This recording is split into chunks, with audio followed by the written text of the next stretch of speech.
Do you ever feel like you just aren't good enough for God? I mean, like you're lacking in certain areas. Maybe you just don't have the gifts and the talents that others do. I mean, you're constantly comparing yourself to others.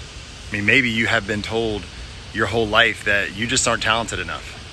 And see, what I've come to realize is I've been walking with Jesus is this. This is what the world says. And this is what human beings say. This is their opinion, and it's not God's opinion. God has a completely different perspective than us. He sees you and me through a completely different lens.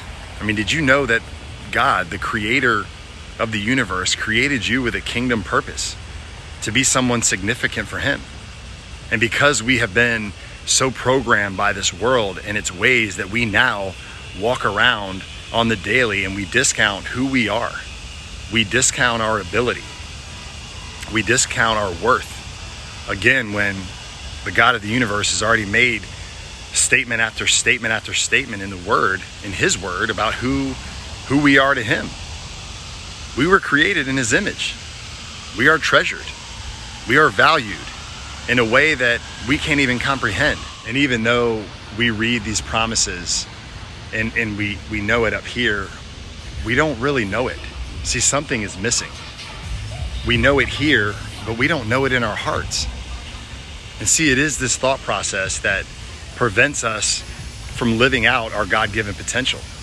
It is this thought process that causes us to live with insecurity. Insecurity in our relationships with others and insecurity in our relationship with God.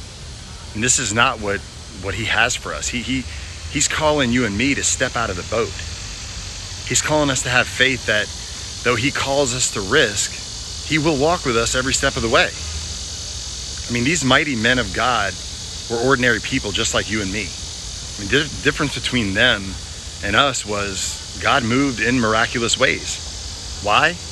Because it was Moses, it was Elijah, it was David, it was John the Baptist, it was these early disciples that prayed, that humbled themselves into the roles of servants.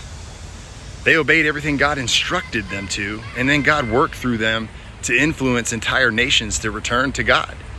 Yes, it was ordinary men who probably spent much time doubting themselves.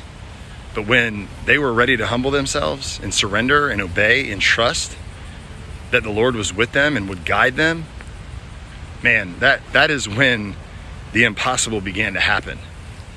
I mean, it was these ordinary men who went on to do extraordinary things for the Lord. Why? Because they spent intimate time with Jesus. I mean, here's the bottom line.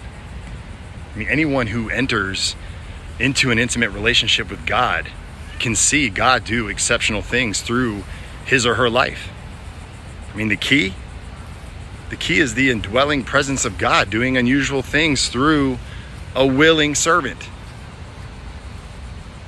So with all of that being said, here's the biggest issue.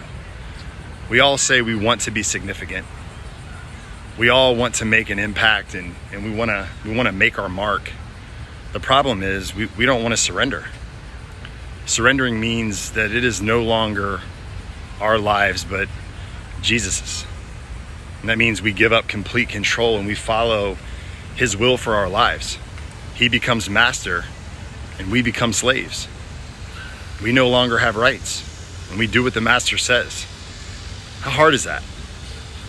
See, the problem is we're so bent on doing things our way. But I'm here to say that you can't have both. You can have Jesus on his terms or nothing. And you have to be willing to walk away from all you know and follow him wholeheartedly. So now that you know all of this, what are you going to do? You want significance? You want to see God do amazing things through you? Give him your life. He's calling you.